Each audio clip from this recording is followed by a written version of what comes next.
Imagina que te levantas cada mañana en un mundo devastado, donde los animales vivos son un lujo imposible y lo único auténtico parece ser tu cansancio. Tu trabajo, perseguir y ejecutar androides tan idénticos a los humanos que ni siquiera tú puedes estar seguro de distinguirlos. Te enseñaron que la empatía es lo que te separa de ellos, pero en el momento de apretar el gatillo, descubres que eres tú quien ha perdido la capacidad de sentir. Bienvenidos, es hora de que nosotros contemos ovejas eléctricas. Bienvenidos al vuelo del cometa. Soy Álvaro Aparicio, escritor, y me acompaña el día de hoy Diana Soriano, Juglar 2.0, y también Coquín Artero y Alberto Nieto. Tenéis hasta mañana para participar en el 44ª edición de Microrelatos del vuelo del cometa. Al final de este programa, como siempre, en los asuntos del cometa leeremos los comentarios de iVoox y YouTube, que por cierto, aquí nos podéis ver tanto en iVoox como en YouTube. Y recordad, Fantarquía, Festival de Fantasía Peligrosa en el corazón de Valencia el próximo 29 de noviembre. Luego os daremos más información. Vamos a hablar el día de hoy de Blade Runner, o la novela Suenan los androides con ovejas eléctricas de Philip K. Dick, publicada en 1968, que se ha convertido en una obra de culto de la ciencia ficción. Es una historia distópica, oscura, claustrofóbica, que combina elementos de novela negra con profundas cuestiones filosóficas sobre la vida, la inteligencia y la identidad. A más de medio siglo de su aparición, sigue considerándose un clásico del género, incluso una precursora del cyberpunk, por la vigencia de sus temas y por supuesto por su impacto cultural. A continuación vamos a explorar en este programa su argumento, su valor literario, el contexto en el que fue escrita y todo lo que pueda ser de interés para vosotros. Y antes de continuar con el bloque primero, querido Coquín Artero, ¿cómo te encuentras el día de hoy? Que te hemos mencionado un montón últimamente en el vuelo del cometa. Luego explicaremos un poco más en profundidad por qué, para quien no haya podido escuchar los anteriores programas. ¿Cómo te encuentras el día de hoy? Bien hallado. Pues la verdad es que estupendamente, sobre todo cuando me han pegado del toque para hablar de esta maravillosa obra, sobre todo maravillosa por lo que ha creado, por lo que se ha movido alrededor y el legado que ha dejado en la cultura a lo largo del tiempo. Y la verdad es que a gusto, mientras en otros programas podía estar medio nerviosito por si había algo que se me escapaba, aquí no, ¿verdad? Que ahora mismo estoy como pez eléctrico en agua sintética. Alberto Nieto, Hierofante Oscuro, ¿cómo te encuentras el día de hoy? Bienvenido, bien hallado. ¿Alberto? Bien, pues yo estoy tan contento. Sí, yo estoy tan contento como Ted Bundy cuando veía a una universitaria haciendo autostop. Perfecto. Que hace tiempo que no nos juntábamos. Y más para hablar de una gran novela que yo diría que dio lugar a una película mejor. Pero bueno, estamos aquí ya abriendo un buen melón.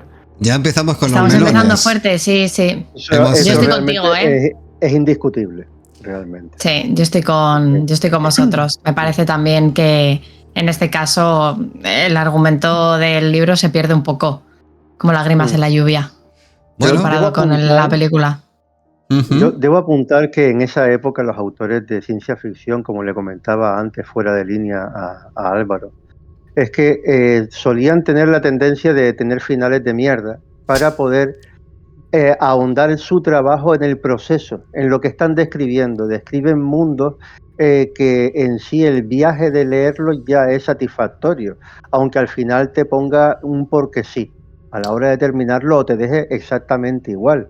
Bueno. Porque realmente lo interesante es precisamente lo que describe el mercerismo, la relación que hay entre el Deckard y su mujer, la relación que hay con los vecinos, la relación que tienen con los animales, que precisamente no salen en la película porque el resto del lore que se desarrolla en el libro sirven de excusa para crear Blade Runner.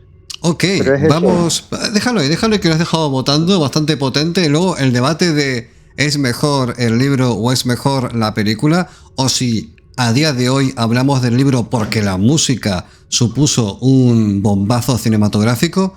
Luego lo veremos más en profundidad. Ahora vamos a entrar en la primera parte del programa. Estamos en San Francisco, en un futuro cercano. Avenidas medio vacías, edificios cansados y un polvo radiactivo omnipresente. Tras la llamada Guerra Mundial Terminal, la mayoría de las especies animales ha desaparecido. Si alguien encuentra un búho real, no piensa en su belleza, piensa en cuánto costaría asegurarlo. Los animales son el nuevo oro emocional. Cuidarlos equivale a demostrar empatía. Y mientras digo esto, tenéis que venir a YouTube porque está Coquín acariciando un gato maravilloso, más grande que cualquiera de nosotros. Es casi como Doraemon, pero albino.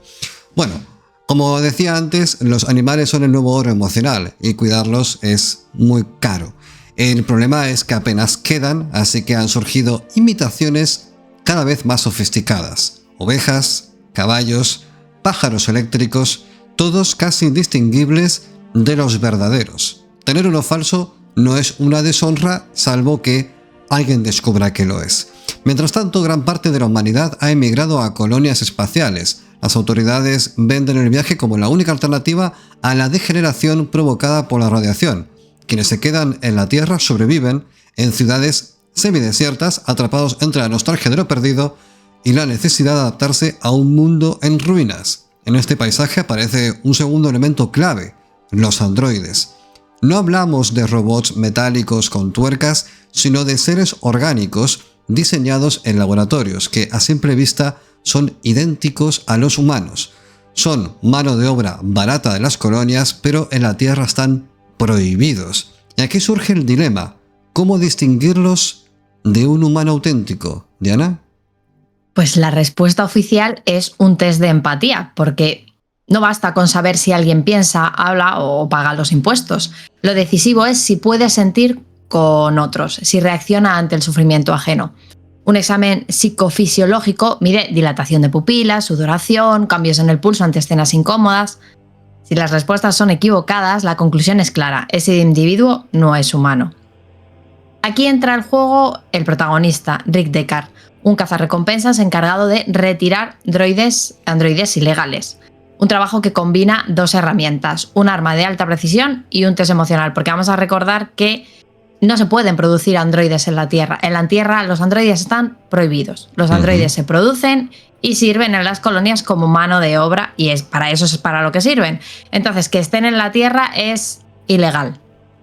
Okay. Porque normalmente pues vienen a hacer pues tropelías, que vamos a decir, ¿no? Bueno, como os comentaba, un trabajo que combina dos herramientas: un arma de alta precisión y un test emocional, ¿no? Esto es el aparataje que Deckard utiliza para contrastar si la gente ante la que él se presenta es un androide o no. El detalle paradójico es que para poder aplicarlo, Deckard debe aprender a reprimir su propia empatía. A fin de cuentas, su oficio consiste en descubrir si alguien siente, apagando sus propios sentimientos para lograrlo. La novela mezcla varios géneros a la vez. Por un lado, la atmósfera es de novela negra. Creo que en la película esto queda bastante fuerte, porque os lanzo una pregunta primero a Alberto y luego a Coquín. Respecto a la película, la atmósfera es clave. Creo que es decisiva incluso para que la gente acabe teniendo en su cabeza esa visión tan única cinematográfica de Ridley Scott, ¿verdad, Alberto? Sí, es decisiva, pero a muchos más niveles. Es decisivo para determinar toda la ciencia ficción que vino después, para definir el neo-noir y la ciencia ficción oscura. Es muy clave la ambientación en esta película. Joaquín, la primera vez que viste la película, ¿qué sentiste con esta atmósfera tan única, tan particular? Espera un segundito, que me acaba de atacar la pantera blanca esta. Eso no es electrónico, eso es real. Ese bicho es verdadero. Mira, ¿ves? ¿Lo viste? Se no te apaga. Te está atacando en serio, vete. Te está atacando de lo verdad. Dame un segundín, ahora te contesto. No te preocupes. Es verdad que en la película hay una cosa que a mí me choca mucho con respecto a la novela, y es que en la novela no, o por lo menos yo no recuerdo que lloviera tanto como llueve en la película. Es que es una cosa vastísima, todo el tiempo lloviendo. Y lo que te dicen en la novela es que está ese polvo, ¿no?, que caía encima de los búhos, que les creaba una película blanca por encima, porque los búhos fueron los primeros en caer. Entonces, esa película blanca que se les ponía por encima a los animales, que les hacía morir, y que bueno, luego iremos desgranando, que también ocasionaba bastante impotencia y movidas extrañas a los humanos que se quedaban en la Tierra. De hecho, emigra o degenera era el lema de las colonias fuera del planeta. Coquín. Y Coquín, que te habíamos comentado. Eso, a mí lo que se me quedó cuando vi la primera vez la película fue una secuencia donde Deckard se cargaba luz a luz. Iba por unas calles donde estaba todo húmedo constantemente, era siempre de noche, llovía, un montón de luces de neones por todos lados y él corriendo alrededor en busca de ella, con un montón de cristales hasta que al final la consigue alcanzar en un espacio, en un corredor de un centro comercial lleno de cristales. Y en cámara lenta le llena la espalda de plomo y ella va atravesando cristales mientras cae. Que es una escena que en el remake que hicieron, o la optimización esa, que hubieron un montón de reediciones con Director Cut 1, Director Cut 2, no sé ni cuántas hay, ¿eh? Sí.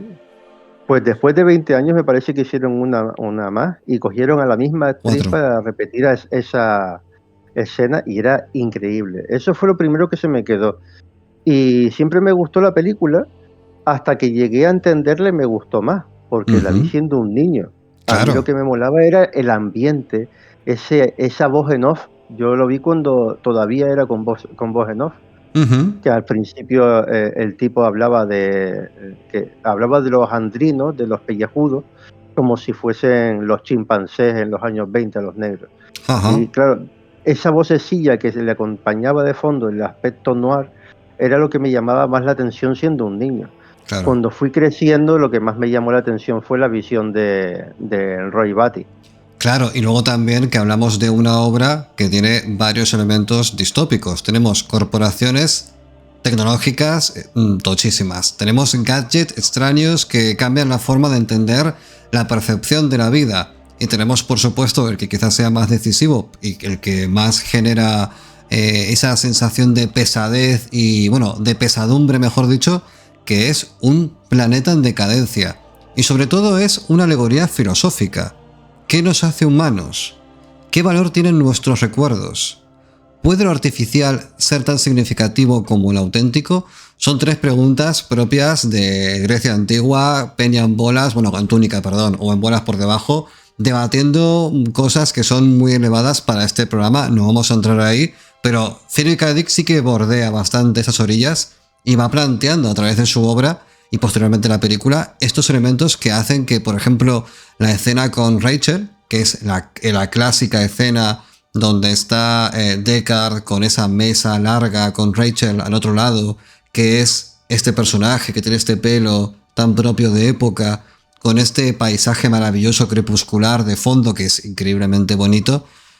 Esto aquí está presente todo el tiempo.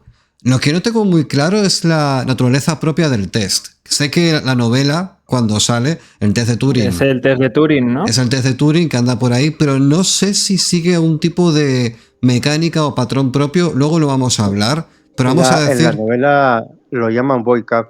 Correcto. Pero déjalo ahí que luego avanzamos hacia ese tema que es muy interesante.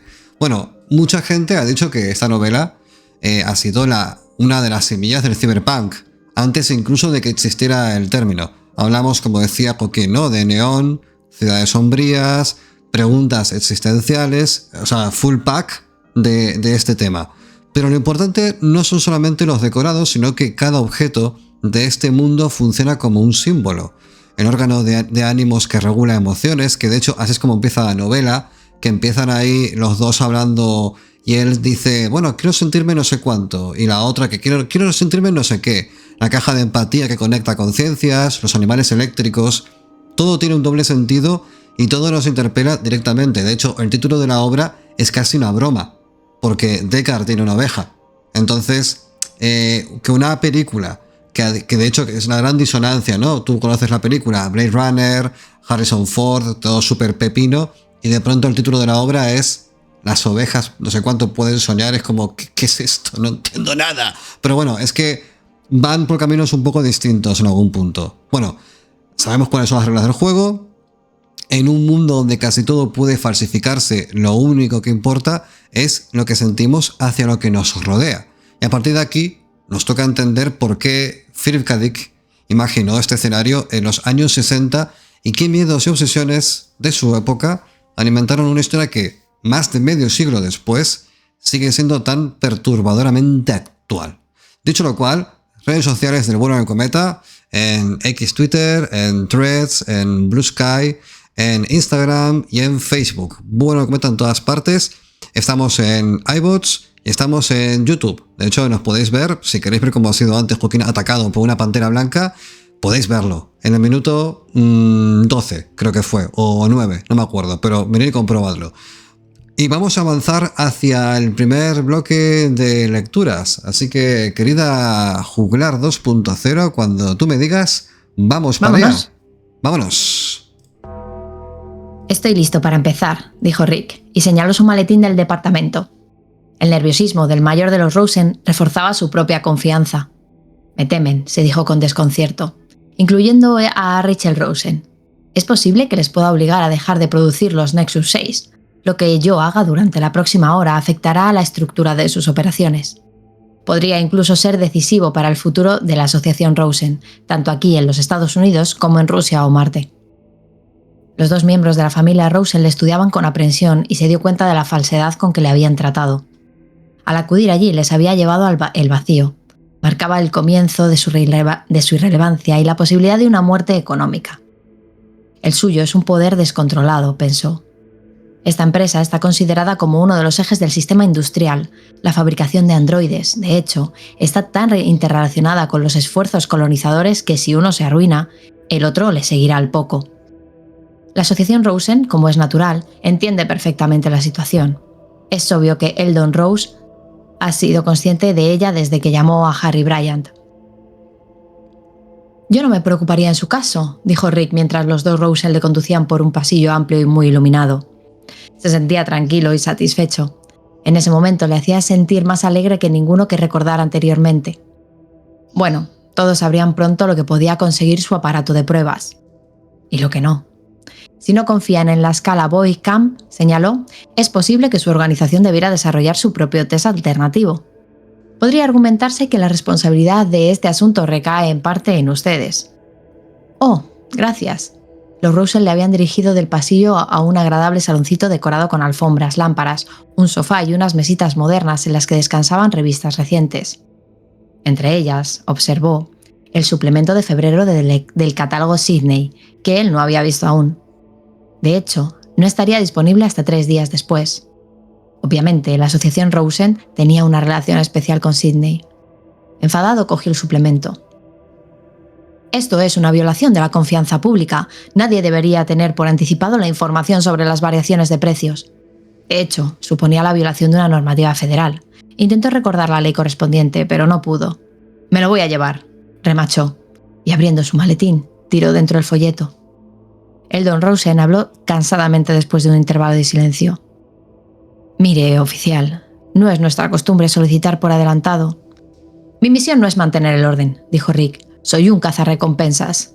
Del maletín abierto sacó el aparato del Boy-Camp, se sentó en una mesa de café de palo rosa y empezó a montar los más bien sencillos instrumentos poligráficos. «Pueden enviar al primer sujeto», informó. A Eldon Rose, quien ahora parecía aún más demacrado. «Me gustaría estar presente», rogó Rachel Rosen sentándose a su vez. «Nunca he visto antes realizar una prueba de empatía. ¿Qué es lo que miden estas cosas?» «Esto». Alzó el disco adhesivo plano con sus cables. «Mide la dilatación de los vasos sanguíneos en el área facial. Sabemos que proporcionan una respuesta primaria autónoma, lo que se conoce como sonrojarse o avergonzarse ante un estímulo moralmente chocante. No puede controlarse de forma voluntaria, como ocurre con la conductividad de la piel, la respiración o el ritmo cardíaco». Mostró el otro instrumento, una linterna del grosor de un lápiz. Esto registra las fluctuaciones de la tensión en los músculos de los ojos. De forma simultánea al fenómeno del rubor. Por norma general, puede detectarse un pequeño pero mesurable movimiento de... «Y eso no se detecta en los androides», dijo Rachel. «Las preguntas del test no generan en ellos esas respuestas, no, aunque existan biológicamente, en potencia». «Hágame el test». pidió Rachel. Aquí estamos, el test a Rachel. Hay un tema en esta novela, empezamos con Coquín y luego con Alberto, la naturalidad con la que Philip K. Dick y por extensión Ridley Scott aborda los elementos fantásticos de este mundo y los engarza en una narrativa donde hay que explicar las cosas porque naturalmente hay que explicarlas, pero es muy orgánico. Quiero decir, es como el Neuromante de Gibson, donde de un modo muy extraño y también un poco denso acabas entrando, ¿no?, en esas dinámicas. Esto es un poco lo que le da la verosimilitud a la obra, ¿no?, dentro de lo que es una ficción, obviamente, pero como distopía funciona muy bien. ¿Qué opinas, Joaquín, de cómo engancha estos temas? Yo coincido contigo en que realmente lo hace de una manera muy natural, pero fue más sencillo para Ridley Scott que no para Philip K. Dick. Porque Philip K. Dick, dentro de ese lore, esa explicación que tiene detrás, mete también el mercerismo, mete también las cajas de... ¿cómo se llama esto? ¿Las Cuando empáticas? dice las cajas de empatía, Eso. con la que se engancha emocionalmente en una especie de realidad virtual, 30 años antes de que existiera realmente ese concepto, con el resto de los sufrientes que comparten el dolor de Wilbur Mercer cuando hace ese camino de la pasión dentro de su calvario, ¿no? Eso, todo el mundo utiliza alguna vez al día esas cajas y está todo el mundo lleno de moratones precisamente porque son tan reales que sienten hasta las pedradas, ¿no? Ajá. Pues todo ese lore que se explica dentro del libro se lo ahorra Ridley Scott a la hora de hacer la película y él lo tiene más sencillo a la hora de meter todo ese factor anacrónico y fantástico dentro de la narrativa, ¿no? Pero lo tuvo mucho más difícil Philip K. Dick y aún así lo consiguió. A la hora de tratar el día a día, las discusiones que tiene Deckard con su mujer, por ejemplo, cuando se amenazan mutuamente de dosificar su caja de empatía para sentir más rabia en ese momento, dice, si tú te enfadas, yo le voy a dar también a enfadar y todos los vecinos se van a enterar del pedazo de cabreo que vamos a tener tú y yo aquí. Nunca antes habrás visto algo así. Hasta incluso esa manera de meter actos desgraciadamente cotidianos metidos dentro de una narrativa semifantástica o de ciencia ficción, como puede ser La caja de empatía, es un trabajo bastante bueno. Por eso te digo que el autor no tiene un buen final para la obra en el libro, pero sí tiene un buen desarrollo. Por eso se ve tan suave y tan natural la entrada de en esa distopía que nos plantea. Ok. Alberto, ¿qué nos puedes comentar tú respecto a cómo Philip K. Dick bueno, y por extensión Ridley Scott va metiendo estos elementos dentro de la obra? ¿Cómo lo sientes tú? A mí, para empezar, en el libro, pasa que me recordaba mucho, por ejemplo, pienso que Deckard y el bombero de Fahrenheit 411 podrían quedar un día en un bar y despotricar de sus mujeres, porque la relación que tienen ambos me parece igual de tóxicas. Entonces, lo que me pasaba un poco con las ovejas electrónicas es que me recordaba mucho a esa relación que tiene el bombero con su mujer, porque al final lo que hace Ridley Scott es eliminar a la mujer de la ecuación, porque es algo que lastra todo el rato al detective y al final la novela se basa en un detective que quiere complacer a su mujer y un poco, ¿no? Al final su objetivo es conseguir un animal mejor para que su mujer esté más contenta. Bueno, también un poco a nivel de realización personal. Pero pienso que al eliminar a la mujer de la ecuación pudo centrarse en otras cosas Ridley Scott, y pienso que las escenas en las que pone en marcha el test de empatía pues han quedado grabadas en la retina de todos los que hemos visto la película. Totalmente. Y sin tener que caer en esas sobreexplicaciones de qué está midiendo en cada momento cada uno de los aparatos, consigue unas escenas brillantes. Y de hecho esta escena de Rachel, pues claro, al eliminar a la mujer, en la película hay un tonteo y una sensualidad bastante potente, sí, que hace que, pues eso, que Rachel sea un icono para en el cine de los 80. Y además luego pues instrumentalizó un poco, ¿no? De hecho luego ya no sé si llegaremos a hablar de 2049, pero la prostitución de utilizar robots para prostituirse, o la escena que ha comentado Coquín, también es una replicante que ha llegado a la Tierra y la única vía que tiene es trabajar como stripper. Y es algo que luego se ha desarrollado también bastante en la ciencia ficción, y otra de las obras que beben mucho de de todo Blade Runner o Sueñan los androides con ovejas electrónicas, es Ghost in the Shell, que también se ha centrado mucho en todo esto. Cierto, y aparte con un particular, y le paso la voz a Diana y luego a Joaquín, es que la tecnología a día de hoy, la IA, no sé cómo, pero al final ha tardado 0, en salir cosas relacionadas con la industria del porno, en 0, androides que están, bueno, androides o partes de seres humanos que están fabricados, destinados a complacer a un público bastante solitario, ya hay bastante. ¿Por qué? Pues porque mueve dinero. Diana, ¿qué vas a comentar?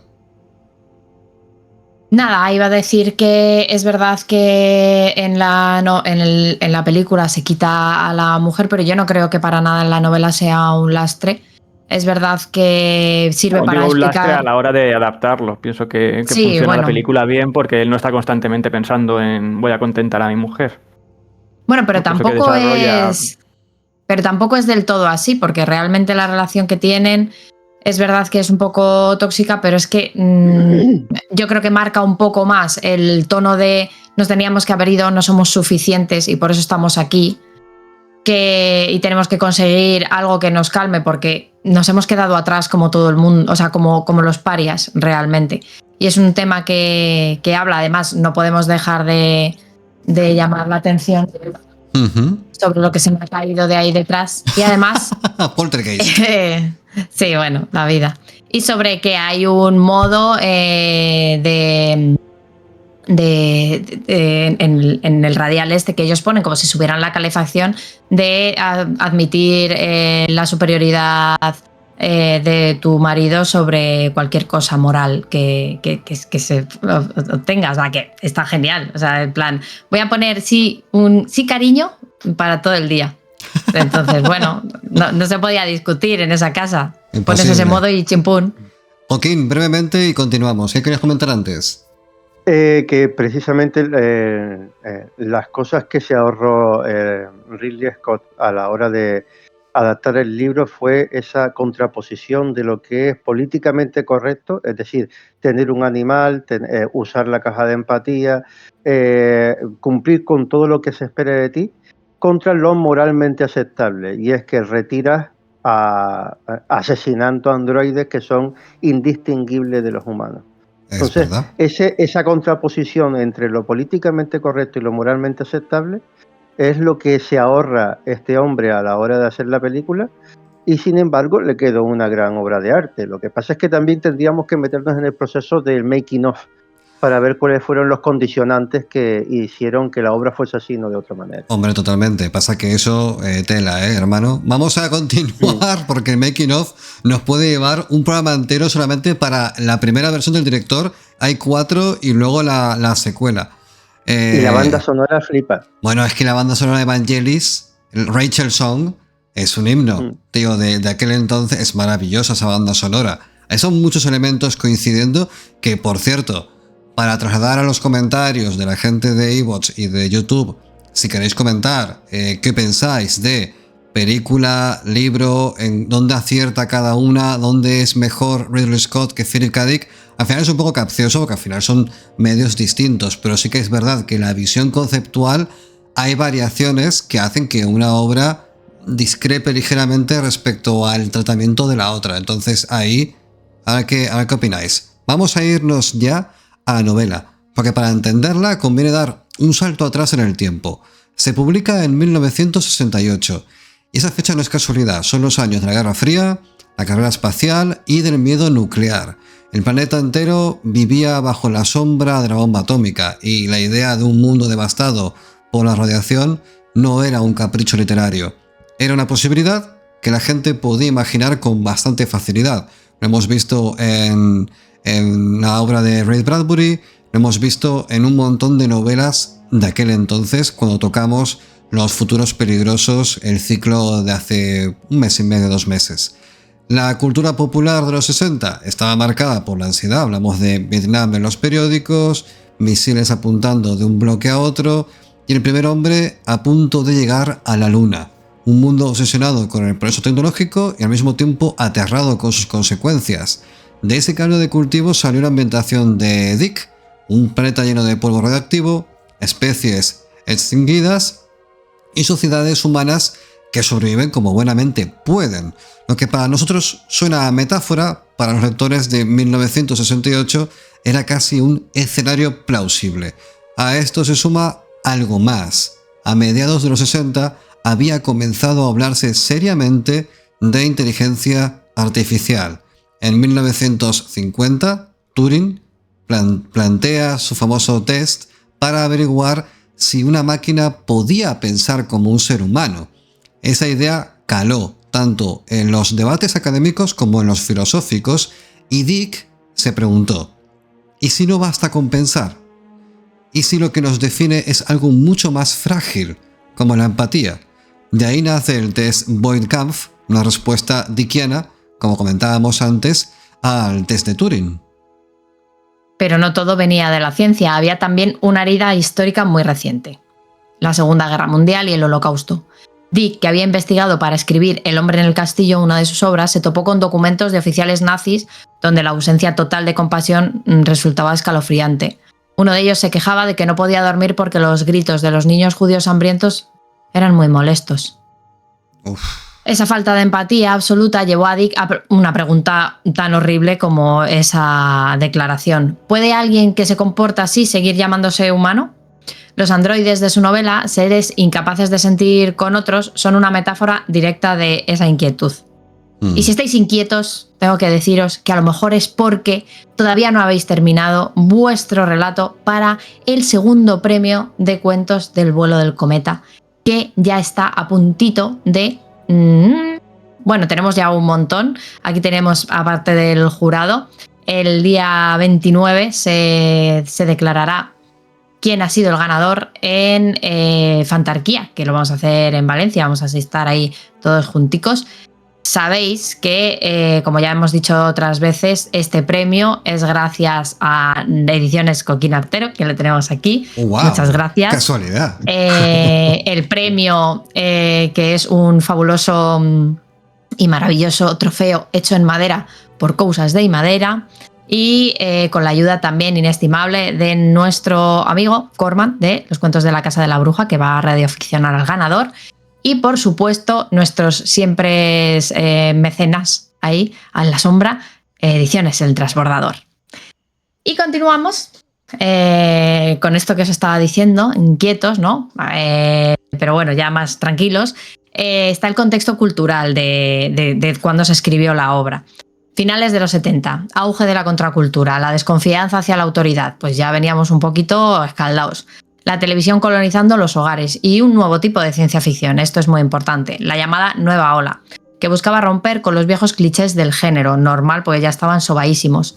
Dick nunca se alineó del todo con esa corriente, porque es que olía cerrado, pero compartía su espíritu. Usar la ciencia ficción no para soñar con cohetes y planetas exóticos, que es muy bonito, pero estaba ya pasado de moda, sino para examinar las grietas de la sociedad contemporánea. Y en ese clima, el mundo de Sueñan los androides tiene mucho sentido. El polvo radioactivo refleja el miedo nuclear, el mercado de animales eléctricos anticipa la preocupación ecológica que empezaba a crecer tras libros como Primavera Silenciosa de Rachel Carson, libro al cual le dedicaremos algún día un programa porque en todo lo distópico aparece bastante. También hablamos del mercerismo, que lo comentó varias veces, que el mercerismo, para quien no lo tenga claro, es un movimiento religioso, casi sectario. Ya luego profundizaremos. Y la televisión perpetua de Buster Friendly, que también tiene plot twist este personaje. Todo esto simboliza la lucha entre religión, el mass media como fuentes de consuelo y manipulación. Todo esto estaba ya en el aire en los años 60 y Dick lo destila en una sola historia. El libro no es muy largo, por cierto. El libro en formato bolsilibro tendrá 340 páginas. Quiero decir que no es Yo creo que 8 o 10 horas leyendo. Sí, yo creo que se lee bastante sencillo.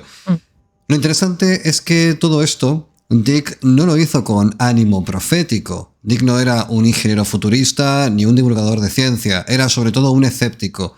Alguien que miraba a su alrededor y veía un futuro que no brillaba, sino que estaba lleno de simulacros y de una profunda deshumanización. En vez de imaginar coches voladores y ciudades felices, imaginó ovejas eléctricas y cajas de empatía, objetos cotidianos que revelan la crisis moral de una sociedad. Por eso, aunque hoy leamos la novela como un clásico visionario, en realidad está profundamente anclada a su tiempo. Es el eco literario de una época en que la humanidad dudaba de sí misma, de su capacidad de sobrevivir y de su derecho a llamarse civilizada después de Hiroshima y Nagasaki, de Auschwitz y de un planeta cada vez más contaminado. Y vamos a saltar ahora a un bloque de lectura, pero antes de entrar ahí, quiero lanzarle a Alberto y a Coquín una pregunta para que piensen, y a todos vosotros también, y cuando acabe el bloque de lectura debatimos. Quiero que vosotros dos penséis en el concepto de empatía y lo desarrolléis. ¿Qué es la empatía? ¿Es una trampa la empatía? ¿Es un peligro? ¿Es una virtud? ¿Es lo que nos hace humanos? Pensadlo.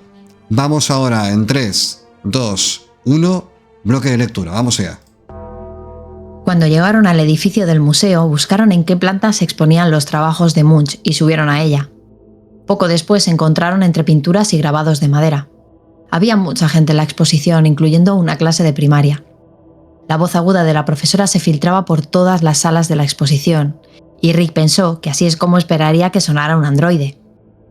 Y ese sería el aspecto que se imaginaría que tendría.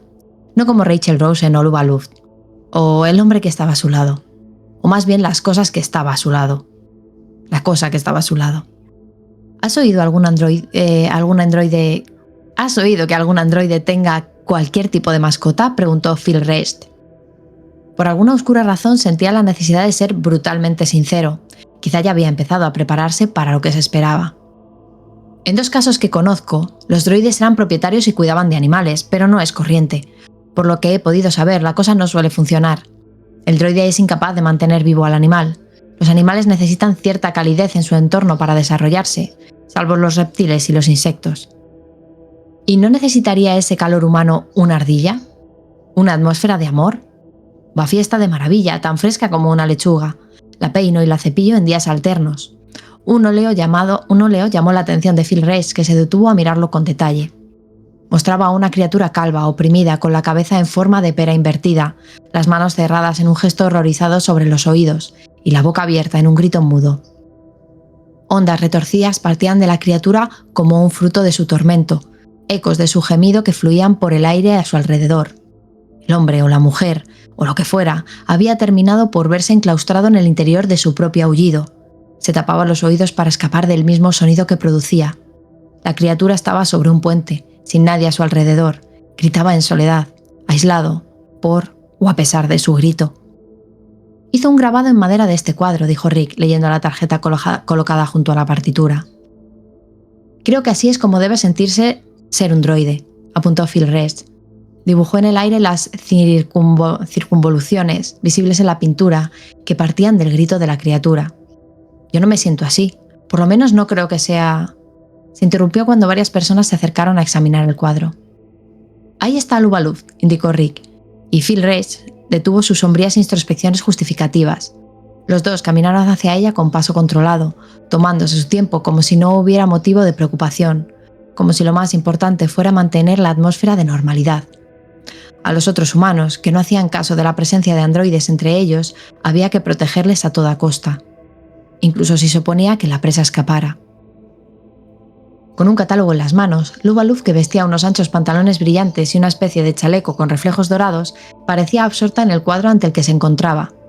El dibujo de una joven con las manos entrelazadas, sentada al borde de una cama, con una expresión de asombrado desconcierto que se veía teñida por un creciente temor. ¿Quiere que se lo compre?, le dijo Rick a Luba Luft.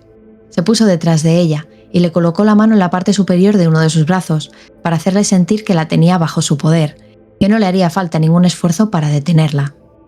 Al otro lado, Phil Rest le colocó la mano en el hombro y Rick observó el bulto del láser. Rest no quería correr riesgos, no después del casi perdieran al inspector Garland. «¿No está a la venta?», Luba Luft le miró ausente, y luego le reconoció de súbito. Sus ojos perdieron brillo y su cara empalideció, con lo que adquirió un aspecto cadavérico, como si ya empezara a desmoronarse. como si la vida ya se hubiera retirado a algún lugar muy dentro de ella y hubiera dejado al cuerpo arruinarse por sí solo. Pensé que le habían arrestado, así que le dejaron marcharse. Señorita Love, le presento al señor Rhys. Phil, esta es la famosa cantante de ópera Luba Love. Luego se dirigió a ella. El patrullero que me arrestó es un androide, y también su jefe. Conocía al inspector Garland. Me dijo que todos vinieron juntos en una nave. El departamento de policía al que usted llamó, le dijo Phil Rhys, que funcionaba en un edificio en Mission, era el centro operativo que mantenía en contacto a su grupo. Incluso se sintieron tan seguros como para contratar a un cazarrecompensas humano. Es evidente. ¿Tú? ¿Tú no eres humano? Tú no eres humano, no más que yo. También eres un androide.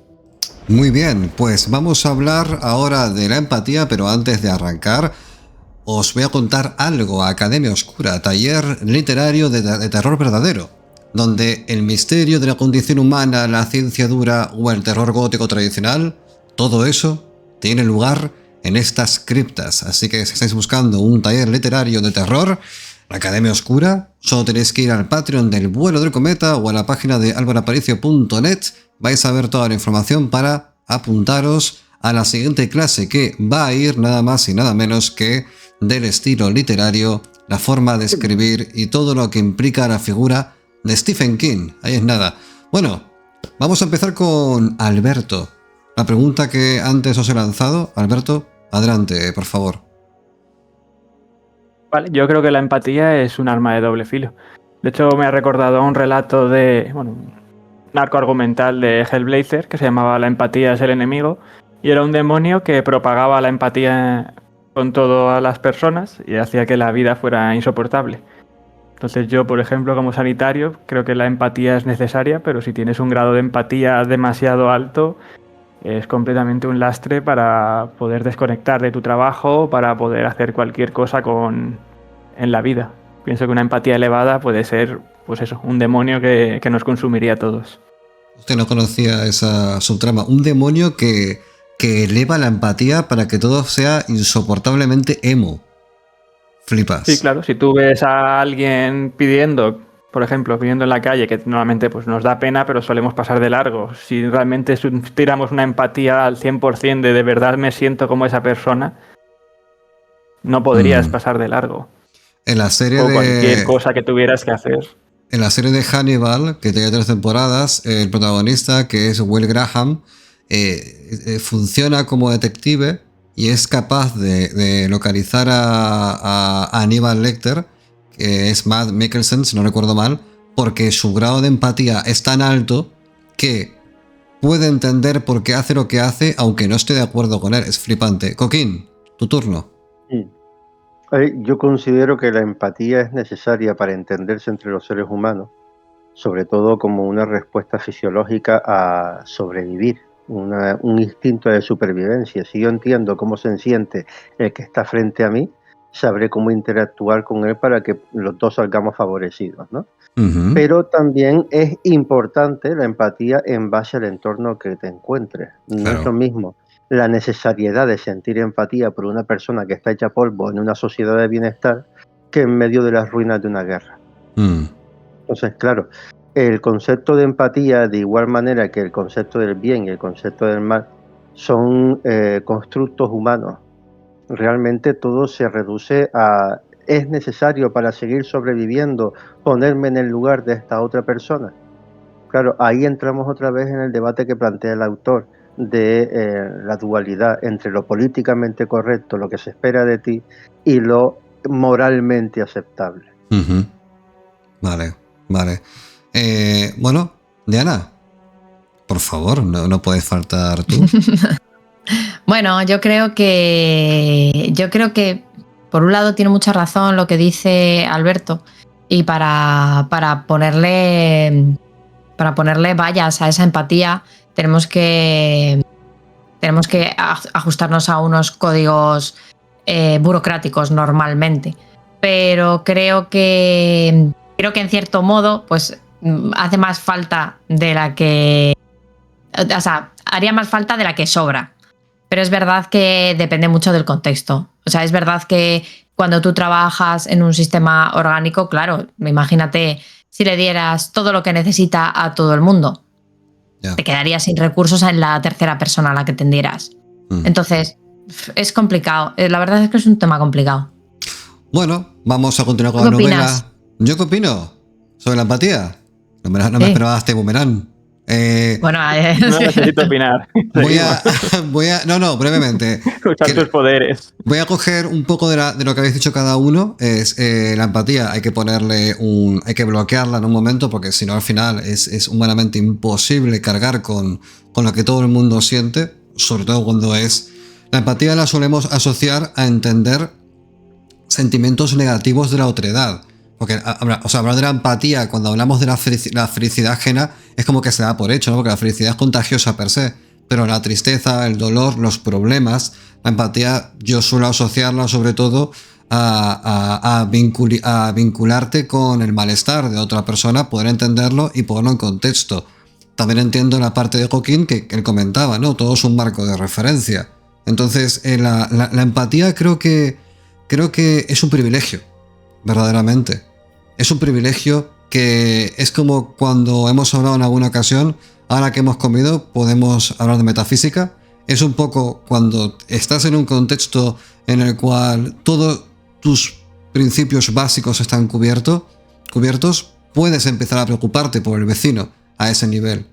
O incluso puedes hermanarte en la miseria, aunque no deja de ser miseria.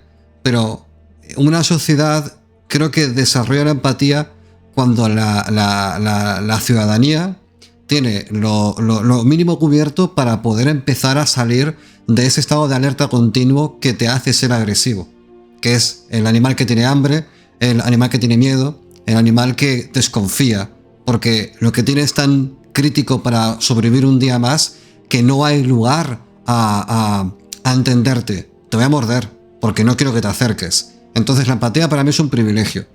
Entonces, todo lo que aborda la novela y por extensión la película, creo que es un tema fascinante sobre la condición humana, porque creo que retrata muy bien la paradoja, ¿no? De este Deckard que quiere tener un animal de verdad y que sin embargo está aniquilando simulaciones de vida, que tal y como lo plantea Dick, aunque es verdad que sus androides carecen de empatía, al final es como cuando hablamos en alguna ocasión de qué es la vida.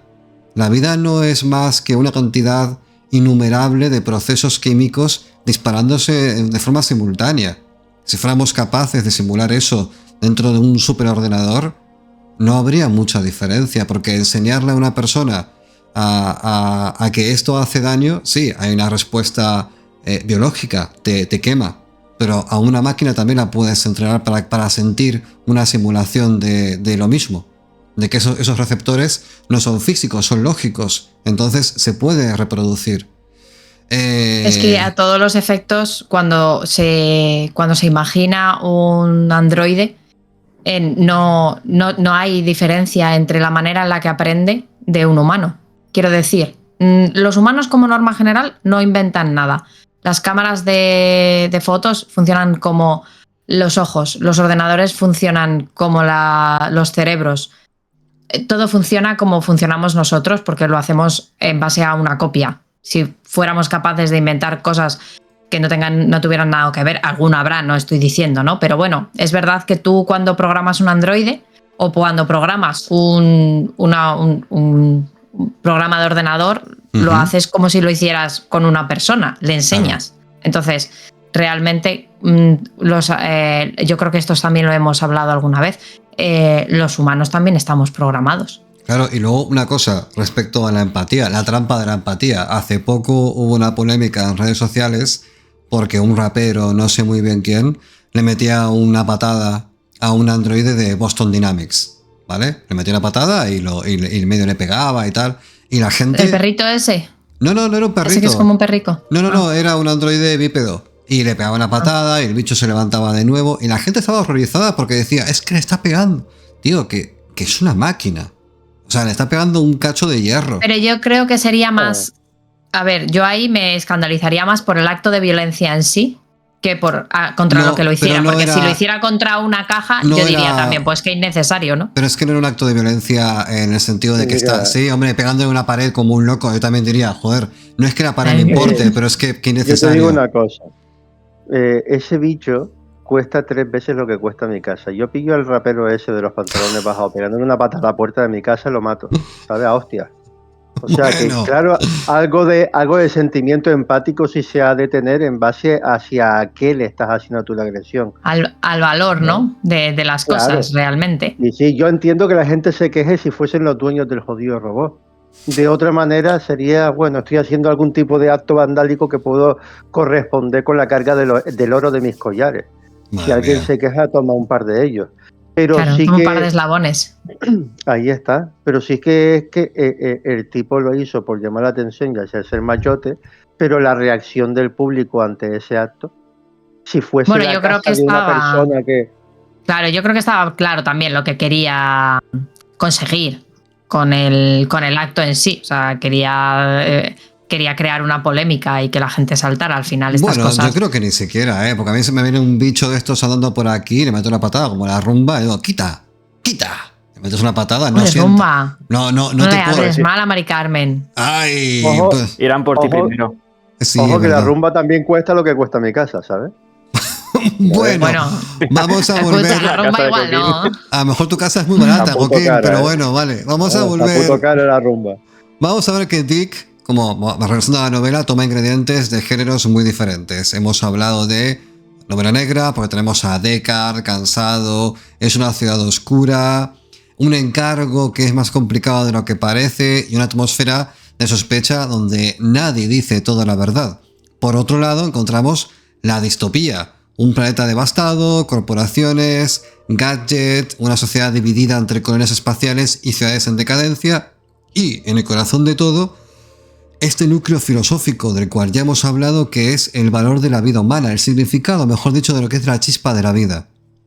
Este híbrido es lo que ha hecho que la novela resista al paso del tiempo. No se limita a divertir con persecuciones y, bueno, tensión, que también las hay, por supuesto, pero que no es lo relevante. Pocas novelas del género logran este equilibrio entre acción y especulación. No es extraño que muchos críticos la consideren una lectura obligatoria de cualquier canon de ciencia ficción. Otro aspecto clave es la anticipación temática. La novela aparece en 1968, ya sabéis cómo iba, mucho antes de que alguien hablara de, efectivamente, cyberpunk, pero ya contiene todos sus elementos. La ciudad lluviosa y decadente, la fusión de alta tecnología con ruina social, la figura del detective en un futuro opresivo y la frontera borrosa entre lo humano y la máquina. Cuando William Gibson publique Neuromante en 1984, encontrará un terreno preparado por Philip K. Dick totalmente. Incluso Gibson confesó que al ver Blade Runner en el cine se sorprendió porque la estética era idéntica a la que él estaba describiendo en su libro. La semilla ya había germinado.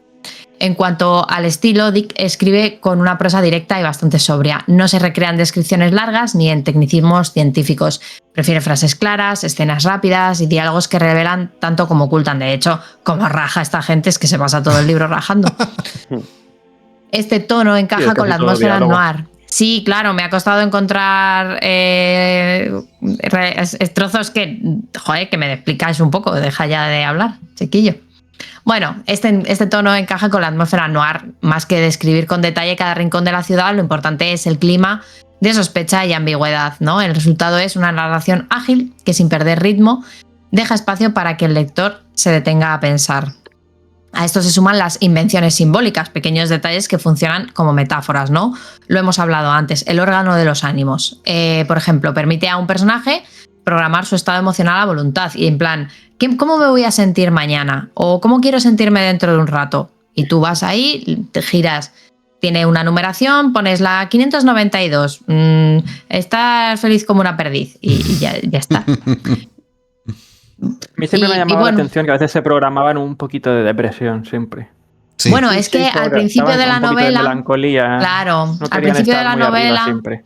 Claro, es que si no, tiene que haber contraste. Al principio de la novela, Deckard discute con su mujer, porque dice, he encontrado este tipo de depresión y quiero estar un ratito en ella. No quiero levantarme de la cama, no quiero hacer nada, no quiero estar bien. Y el otro dice, ¿pero por qué vas a querer estar mal? Estás loca. Levántate, haz cosas, sé feliz. Mira, te lo voy a poner en este dial y así estamos los dos en el mismo mood, ¿no? Y la otra, que no, que me dejes, que quiero estar triste.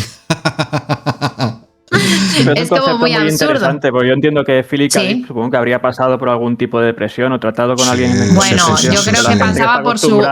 Lo que pasaba era por su cuarto matrimonio. Por ahí pasaba. Ujú.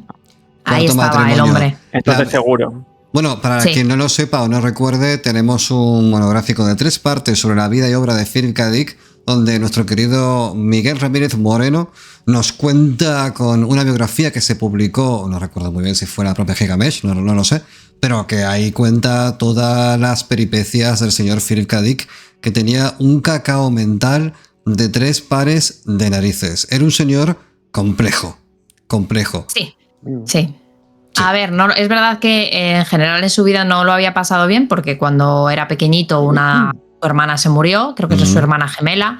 Entonces eso al final marca un poco la deriva de tu vida y sobre todo pues de lo que sientes, ¿no? Al final esa soledad que él remarca todo el tiempo, aunque en Blair, o sea, en la novela el mundo se ha vaciado, quedan 4 gatos. De hecho, uno de los personajes de repente está en su habitación, en su casa, y de repente oye una tele y dice, madre mía, hay otra persona, ¿ahora qué hago? Que estoy bien vestido, voy a bajarle un poco de mantequilla para que se piense, claro, que no se piense que soy raro, pero le tengo que llevar un regalo. O sea, Es la soledad. un poco Mary Pepis, ¿eh? Ay, sí, me voy a poner aquí no sé cuánto. O sea, me imagino el Deckard. Sí. El Deckard más del Sí, moño, o sea, ¿no? teniendo en cuenta, claro, no es Deckard, es el otro personaje, ahora mismo no me acuerdo.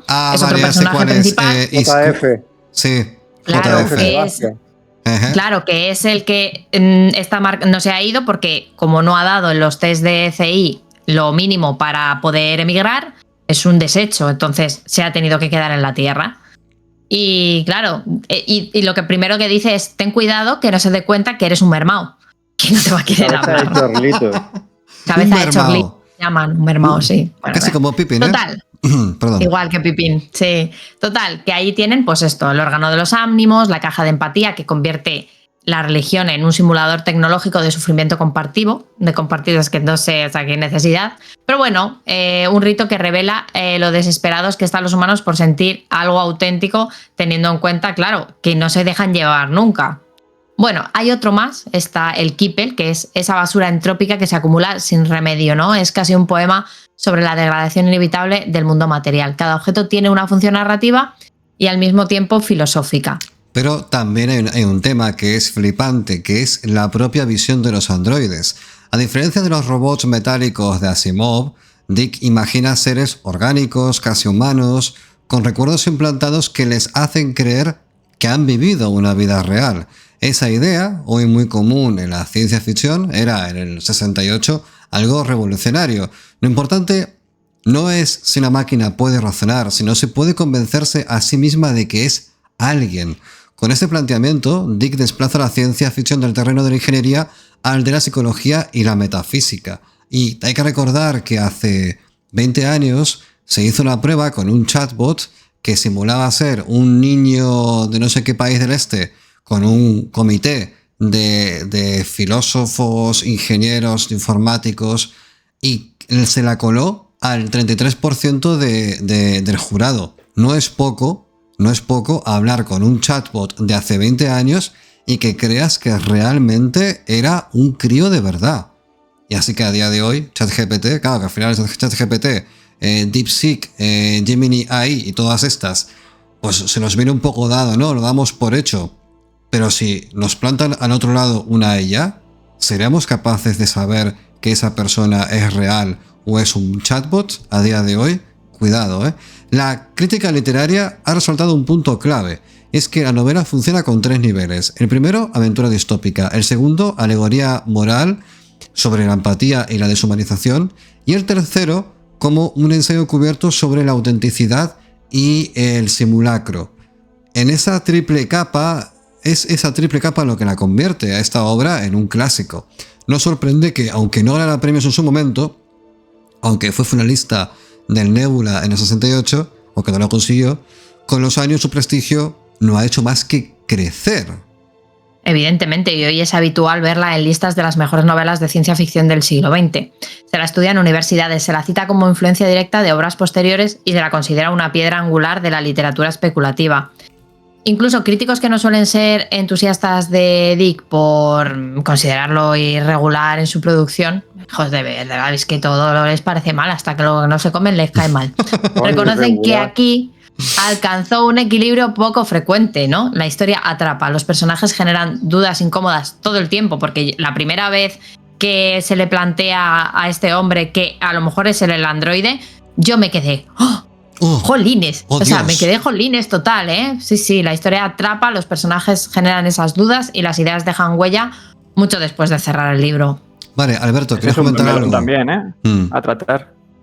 Adelante. Lo de pero- si Sí. él es un androide o no, tanto en la novela como en la película, siempre ha sido bastante polémico. Sí, pero realmente los autores ambos tanto Philip K. Dick como Ridley Scott era, Sí. Lo que no sé es que Dicen- hay un tema, Joaquín, que te interrumpo brevemente, es que no sé si la adaptación del guión es de Ridley Scott o es de otra persona. Me gustaría saberlo, porque a lo mejor estamos atribuyendo a Ridley Scott más mérito del que tiene verdaderamente. Me no lo parece sé, ¿eh? que pasó por diferentes manos, pero la visión final del director, igual que Philip K. Dick, es que no es un androide. Vale. ¿Qué pasa? Que tú le preguntas a Harrison Ford y él dice que sí. Ah, bueno. Pero realmente Yo diría que aquí Harrison Ford no tiene nada que decir. Ya, Puede pero decir como misa. Harrison Ford dijo que como ¿Cómo que es? cuando decían la película le dijeron una cosa y luego dijeron otra. Y cierto es que en el 2000, en la secuela sí que se da por hecho que es un androide. Claro, pero a lo mejor le Cosa dijeron que una cuando cosa salió la porque... primera película no quedaba tan claro que fuera así. Claro, a lo mejor se lo dijeron porque necesitaba que, aunque por muy buen actor que fuera el señor carpintero este, necesitaban que él se creyera que era un androide. Ajá. Porque... ¿No? ¿Cómo? A ver, Claro, sí, a pero lo lo mejor puedes es un decir al truco final de de la dirección Claro, de actores. por sembrar esta semilla, esta duda generalmente, ¿no? Cuando a ti te dicen, mira, no se va a saber, pero tú eres un androide. Entonces tienes que tener este rollito en mente. Sí, a lo mejor un no poco interpretas estoico, igual. ¿no? Un poco estoico, Claro. así quieto, pausado. No Bueno, interpretas puede ser. igual que cuando dices, no, eres una persona y ya está. A lo mejor eres más natural. A lo mejor los detalles imperceptibles, las miradas, los gestos, yo qué sé, siendo gente que es actor. Es que, Vale. ¿qué queréis? Que... Yo Ajá. creo más bien pero- que es que Harrison Ford interiorizó el personaje hasta tal punto de decir, ese personaje es mío, es de mi propiedad y es lo que yo digo. Ah, Ah, Con el mis paso del huevos. tiempo se Ok. lo tomó así, sí, por el peso de sus dos escrotos. eso El tema, ¿Cómo quedó? No, que- un solo escroto. Hablemos con propiedad. sí, bueno, es un... Bueno, es Harrison túnel Ford puede espacio. tener los Hay escrotos que quiera. radiación. Desmonetizados. Bueno, no, perdón. Hemos dicho escroto. Llevaban una coquilla. No hemos dicho para polla. que... Coquilla. No, Escucha, además- pero ya está. Llevaban una coquilla que les protegía para no Así es. mutar. Ah, wow. Porque la radiación, eso, por eso debía tener varios escritos el caballero. La Hipertrofia. cosa Sí. es que tanto en un caso como en el otro no lo son, pero en las adaptaciones posteriores o los arreglos de la película Ujú. hicieron ese juego con el unicornio. El porque- unicornio. Claro, en es la que es una película- película que se ha reescrito a sí misma. Mm. Claro, en la película ponen como que el tipo sueña con unicornios y se da la casualidad de que es un sueño recurrente dentro de los androides. Y al Vale. Y final luego están el las tipo miniaturas que papiro- hacen ellos Ahí cuando está. van a... Exacto. ¿Cuánto al final le deja metraje? el simbolito. ¿Cuánto metraje ha ganado? Me lo pregunto totalmente al pedo, pregunta de ir a pillar, pero no tengo ni idea. ¿Cuánto metraje ha ganado la película en su versión definitiva respecto a la Que original? no era tanto una cuestión de metraje. Por ejemplo, de la primera versión a la segunda, lo que hicieron básicamente fue quitar la voz del narrador. Por Vale. ejemplo, la escena que Coquín ha Sí. dicho que le marcó mucho, él la vería con la narración. Ujú. Y en la siguiente versión se quitó la narración. Luego sí que hubo otra versión que, claro, la vendieron como que era del director, pero en realidad el director creo que no tuvo nada, que fue algo más comercial, que creo que fue una remasterización. Y luego ya hubo una del director. Realmente, igual a nivel de metraje, no sé si habrá minutos, Vale. pero se ha cambiado más otras cosas. Ya. De hecho, ya. No te lo sé decir, la Cuestiones- verdad, de una versión a otra. Por Bueno, cuestiones de producción se recortó bastante la parte donde el tipo estaba dentro del mercado y buscando al Sí, se Buffy recortó, Jones pero lo que yo este. no sé es si en las siguientes versiones se ha hecho más larga realmente la peli. ni idea. Me Igual da que media hora más, como mucho. un pelín más, A ver. porque la escena donde se toma el Margarita, que resulta que eso tenía hasta gusanos y no sé qué, pues se ve claramente como en la versión original ni le ponen la copa o solamente le echa un sorbito y en la otra se va quitando hasta los restos y tal y después llama por teléfono a Rachel. A esa la hacen más larga, pero Rachel, al Rachel, hacer recógeme de aquí que estoy, no puedo, Rachel. Y Vangelis de fondo. ahí sí que creo yo que el tío actuó como un androide, porque Sí. coge y le dice, después de haberla visto una vez, dice, oye, ¿qué te parece si nos vemos en tal local, así, está esto tal, vente para acá? Y ella dice, mira, ese no es mi ambiente. ¿Cómo me vas a llamar después de haberme conocido para que me vaya contigo a un puto bar después de decirme que soy un androide? Ya. ¿Sabes? Ya. Entonces, claro, ahí sí que hay un comportarse medio raro. Bueno, Medio raro. vamos a aprovechar que tenemos hoy el día de hoy en este programa sobre Blade Runner. Vamos a aprovechar para que el propio Coquín Artero nos hable en un minutito y medio antes de arrancar con el siguiente bloque de lecturas. Bueno, que nos cuente qué es Coquín Artero Ediciones. Coquín, por favor, ¿qué es esta maravilla? ¿Qué es esta Oh, movida? yeah. Bueno, aparte de ser tatuador, que de eso es de lo que me conoce la mayor parte de la gente, también soy escritor y llevo unos cuantos años publicando mis obras. El Ujú. sello que llevo desde el principio es el de Coquín Artero Ediciones, porque eran las ediciones que yo hacía y pagaba y me iba reproduciendo. Pero vi que había ciertas puertas que me eran vetadas cuando uno se presentaba como autopublicado. Digo, pues Ujú. entonces le voy a dar un estatuto legal porque soy autónomo además, y entonces vamos a darle caña para que, señores, no me presento como un tal, sino como una editorial oficial donde se pagan los Ujú. servicios externalizados de corrección, maquetación, imprenta y los códigos ISBN, todo legal. Vale. Y dentro de esa dinámica, pues estoy moviendo no solamente las obras mías, sino también una conjunta que llevo con Omar Muñoz, Ujú. y que se llama Historias de Bay City, pero es que aparte también hay un par de obras externas más que van a ser las primeras con las que salgamos oficialmente al mercado, Oh, muy que no bien. sean exclusivamente mías.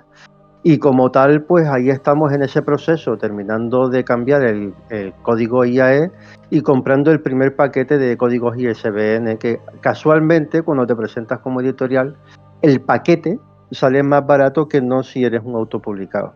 Vale. A partir de ahí, el hecho de ser una editorial oficialmente como tal es un proceso sencillo, sobre todo si lo haces como autónomo. Ujú. Ahora, el trabajo duro es sobre todo darle visibilidad, meterme donde hay que estar, en zonas culturales dentro del mundo del podcasting, Aquí de estamos, los aquí encuentros estamos. literarios Ujú. y agradeciendo, como no, a aquellos que me han dado la oportunidad de poder asombrar el hocico como el vuelo del cometa. Pero bueno, es que ya es tu catchphrase, lo del hocico, mi negro.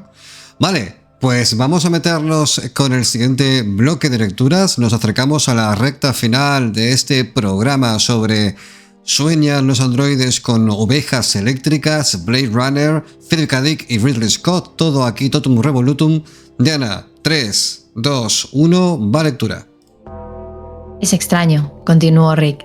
Tuve una ilusión perfecta, inmersiva y completa de que me había convertido en Mercer, y la gente me tiraba piedras. Pero no de la forma en que se siente cuando se sostienen las asas de una caja de empatía. Cuando usas una caja sientes que estás con Mercer.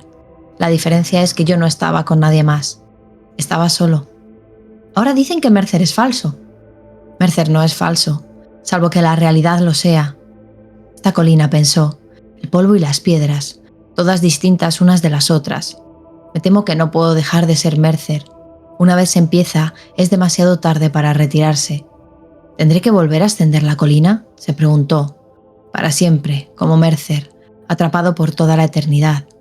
Adiós, dijo, y empezó a colgar. ¿Va a llamar a su mujer? ¿Me lo promete? Sí, gracias, Anne. Colgó. Descansar en una cama. La última vez que estuve en una cama fue con Rachel. Una violación de las normas. Cópula con un androide, totalmente en contra de la ley, tanto aquí como en las colonias. Debe de haber vuelto a Seattle, con los otros Rosen, los reales y los humanoides. Me gustaría devolverte todo lo que me has hecho, deseo, pero no puedo dañar a un androide porque no haya nada que les importe. Si te hubiera matado esa noche, mi cabra seguiría viva. Ahí fue donde me equivoqué. Sí, pensó. Todo tiene como punto de partida el momento en el que me acosté contigo. Es cierto, en cierto sentido, llevabas razón en una cosa. Me cambió, pero no como predijiste. De una forma mucho peor, decidió. A pesar de todo, no me importa. Ya no más. No, pensó, después de lo que me pasó allá arriba, casi en la cima de la colina. Me pregunto qué habría pasado si hubiera llegado hasta arriba, porque allí es donde Mercer parece morir. Ahí es donde el triunfo de Mercer se pone de manifiesto. El término del gran ciclo sideral. Pero si yo soy Mercer, pensó, no puedo morir. Ni 10.000 años. Mercer es inmortal. Volvió a descolgar el teléfono para llamar a su mujer. Se quedó helado. Devolvió el auricular a su sitio sin apartar los ojos del lugar donde había captado movimiento, fuera del coche. Un bulto en el suelo, entre las piedras. Un animal, se dijo. Y su corazón reaccionó a la carga excesiva, al impacto del reconocimiento. Sé lo que es, se dijo. No he visto ninguno antes, pero lo sé por los viejos documentales que emiten en el canal del gobierno. Están extintos, se repitió. Sacó rápidamente su muy manoseado Sydney y pasó las páginas con los dedos rígidos. Sapo, todas las variedades, extintas. Extintos desde hacía años, la criatura más preciada para Mercer, junto al burro. Amo los sapos. Muchas gracias, Diana, por traer los sapos a esta mesa. Bueno, vamos ahí está. Sí. Ahí está mi sapo. Me encanta, ese sapo es hermoso. El hipnosapo. Bueno, Philip K. Dick tenía 39 años cuando publicó esta novela, y aunque hoy lo recordemos como uno de los grandes nombres del género, en aquel momento era en realidad alguien de culto que sobrevivía escribiendo sin descanso. Había publicado más de una decena de novelas y otro pico de relatos, pero sus ingresos eran modestos y su reconocimiento estaba limitado al círculo de frikis como nosotros de aquel entonces. Vivía en California, un ambiente doméstico marcado por relaciones sentimentales turbulentas, como eufemismo por decir algo. Estaba, como dijo antes Diana, en su cuarto matrimonio, y eso ya es intentarlo con muchas ganas. Y con una hija recién nacida. No era un hombre estable, ni en lo económico, ni en lo emocional. Tenía fama de ser hipersensible, obsesivo y de experimentar episodios de ansiedad y paranoia.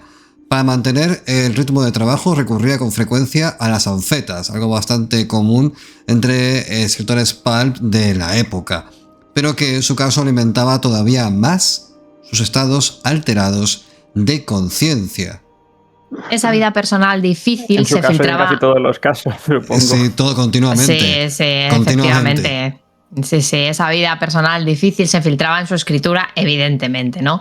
Desde, bueno, ya hablamos la semana pasada de King con Misery, estas cosas son vivenciales y el trabajo del autor para traspasarlo de una cosa regulinchis, como decir, me pongo hasta las cejas, o bueno, o me ha secuestrado una señora. Bueno, desde joven había estado marcado por la muerte de su hermana melliza, como os he comentado, un trauma que nunca superó del todo. Su fragilidad emocional y su sensación de soledad lo llevaban a preguntarse constantemente qué era real y qué no lo era. Qué vida esta, ¿eh? Esa duda existencial que en los años 70 exploraría en experiencias místicas y visiones religiosas, ya sabéis cómo, ya estaba presente en los 60. De hecho, gran parte de la angustia y de la sensación de falsedad que impregnaba la novela tiene su raíz en las obsesiones personales del autor.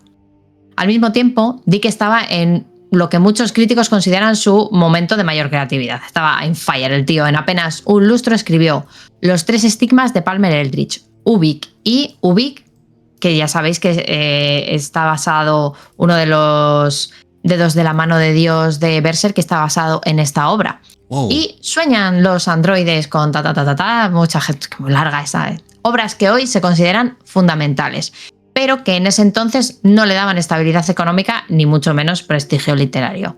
Publicaba porque era su forma de sobrevivir y porque escribir era, en cierto modo, la manera que tenía de habitar un mundo que a menudo le resultaba insoportable. Y ahora os quiero hacer una pregunta.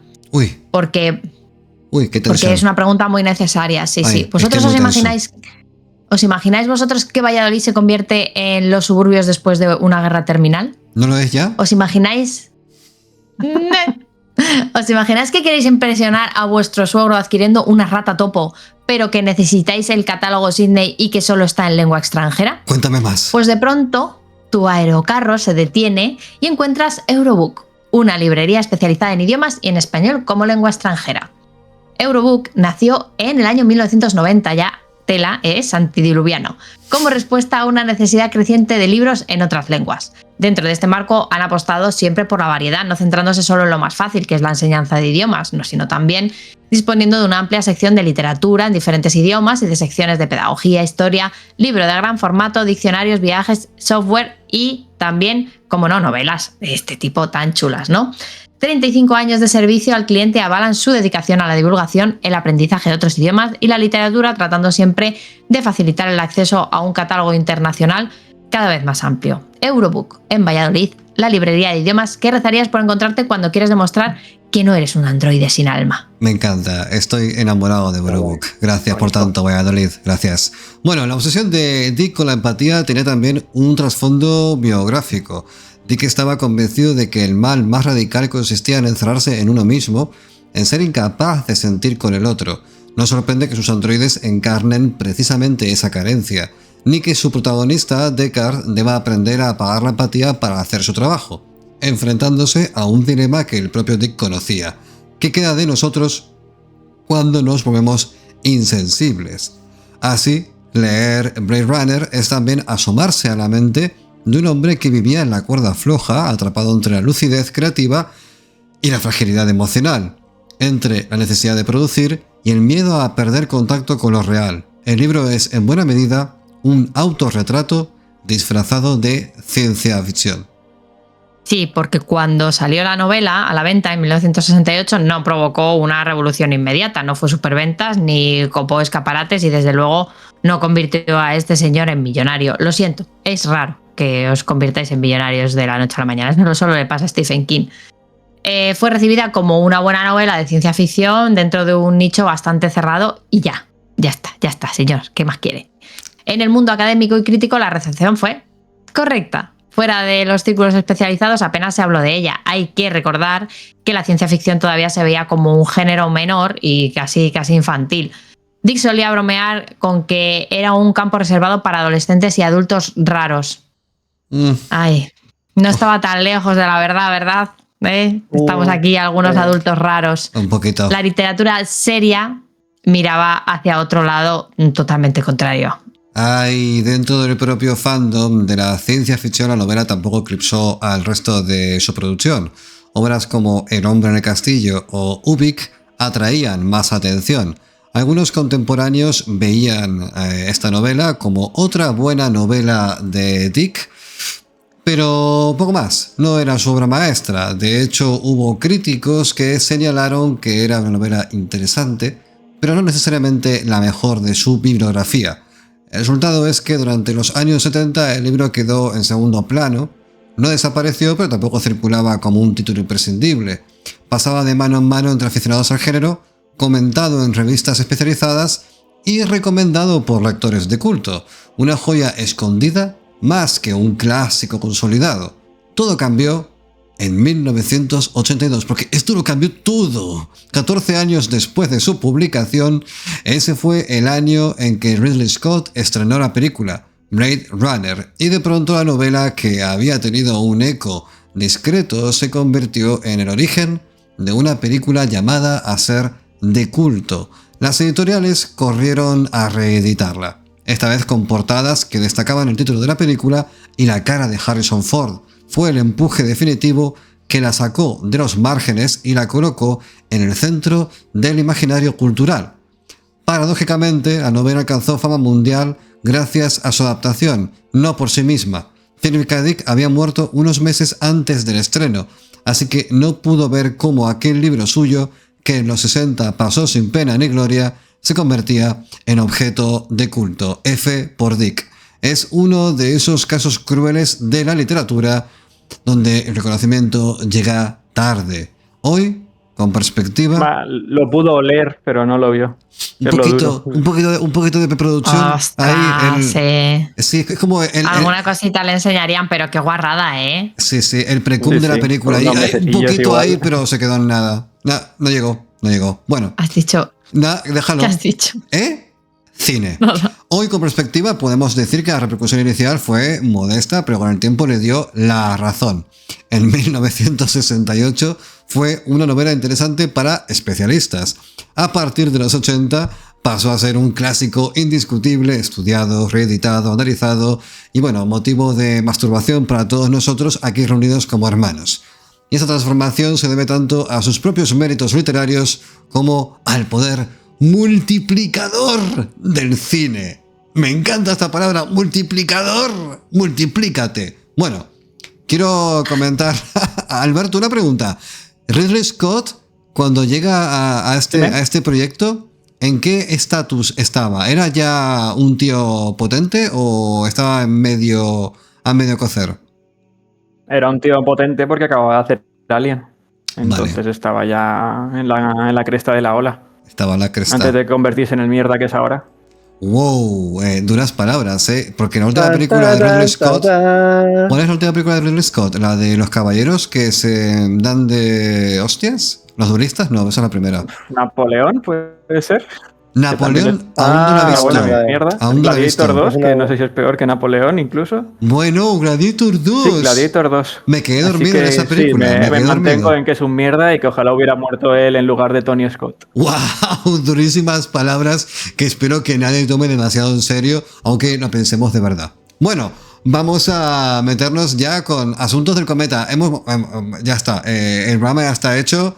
Ya podemos empezar a desnudarnos y bailar alcoholizados delante de toda la audiencia, no hay ningún problema. Hemos pasado a la parte en la que podemos decir lo que nos dé la gana, porque ya, gente, el programa se ha acabado. Vale, yo solo un último test rápido. Venga, dale. ¿Sí? ¿Qué? ¿A favor o en contra del 2049? ¿Qué opináis? A favor de o en contra. Blade Runner 2049. Yo... ¿Sí, os gustó, no? ¿Sí? Coquín, tú primero. Ya topé. A ver, a mí me gusta porque no tiene gran cosa que ver, aparte de una serie de detallitos como la niebla esa flotante radiactiva y tal, con la obra original. No se nombra mucho el mercerismo ni nada de eso.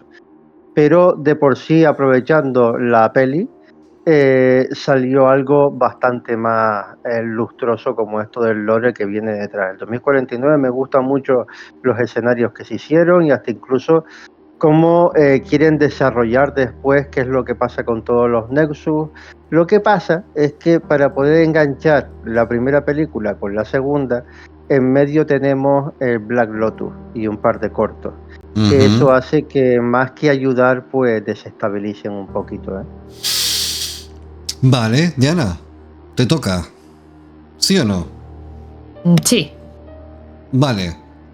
Una crítica muy desarrollada y muy necesaria, de la cual veréis a Carlos Bollero escribir grandes libros. Gracias, sí. Diana, por tu intervención.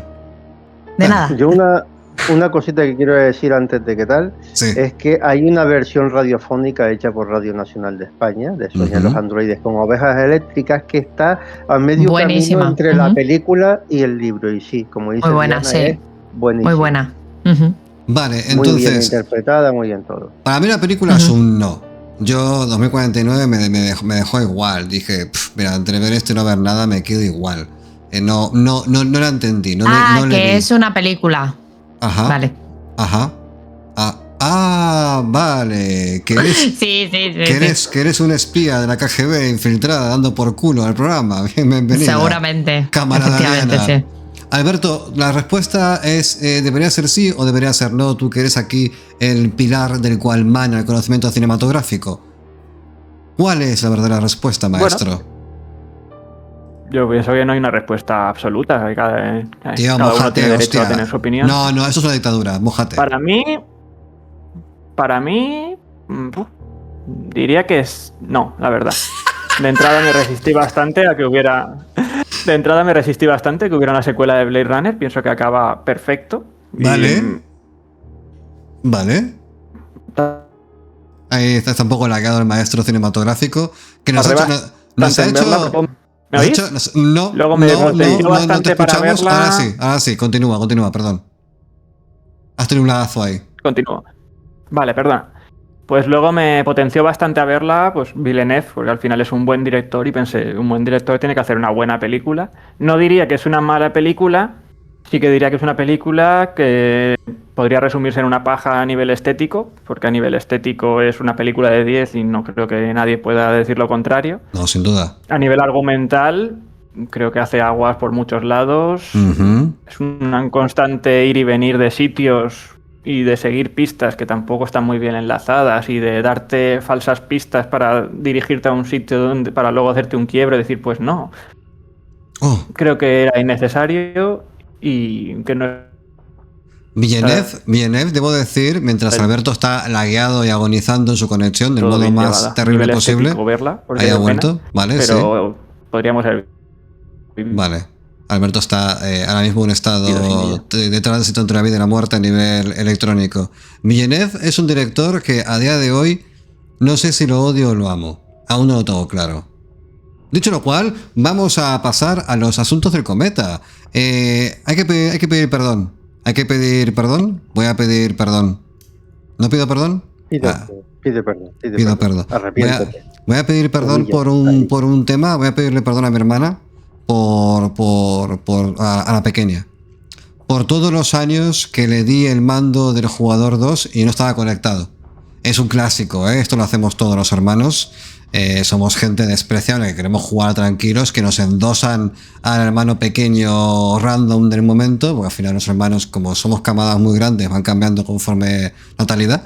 Entonces me vino mi hermana pequeña y me dijo, quiero jugar contigo. Pero claro, su motricidad fina era la de un mono tití, con incapacidad de sincronizar dedos y pulgares. Así que le dije, toma, aquí, juega conmigo. Era mentira, era un juego de un solo jugador.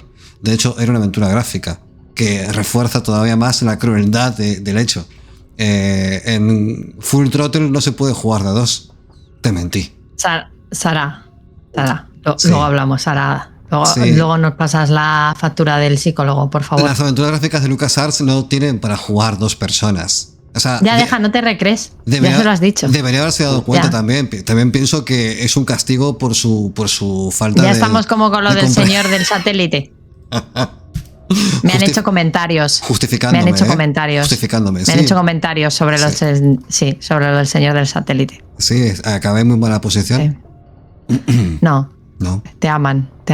Pero joder, complicado. Macho. Bueno, vamos a leer los comentarios de iVoox y YouTube de Ana Soriano Martín. Vámonos. Por favor, Rapsoda 2.0, ¿qué tenemos por ahí? Con los comentarios de Misery de Stephen King, el programa de la semana pasada. Nos dice nuestro ya habitual sótano de Lovecraft, muchas gracias, escuchando. Muchas gracias a ti. Nos dice Héctor Olea, una vez más, gracias. En defensa de los alcohólicos y quienes desarrollan su intelecto bien borrachos y la vida diaria sin problemas, soy la idea de que el alcohol es un alimento que bien controlado sí que mola. Los bohemios sí que flipamos de alegría. Yo aquí tengo sentimientos encontrados que va a desarrollar JR del Río por mí, que es a tope de mi equipo. Como hijo de un alcohólico tengo que discrepar. Pero bueno, cada quien se basa en sus propias experiencias. Evidentemente, ambos tenéis razón. Nos dice Fernando Díaz, yo aquí estoy con escritor y no con juglar 2.0. Señor King brilla, siempre en mi equipo. Brilla más en novelas pequeñitas y redondas como la que nos ocupa. Empecé a leer El principio de la Torre Oscura. Un gacho frente a una hoguera en un mundo posapocalíptico y viene uno con una pistola futurista y le dispara. Y se supone que luego siguen 7 u 8 libracos. Para eso me trago una serie de Netflix. Wow. Y yo le he dicho una cosa y no quiero hacer sangre.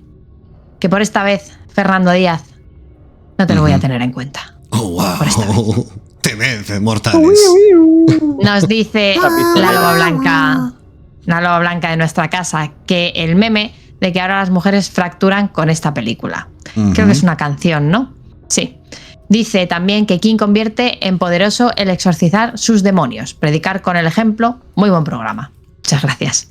Nos dice Raist, que hacía mucho que no comentaba, ¿eh? Gracias por volver. Con alcohol no lo sé por qué te gira mucho, pero escribir, pintar, tocar música fumado es la hostia y puede salir bien. Puede, ¿no?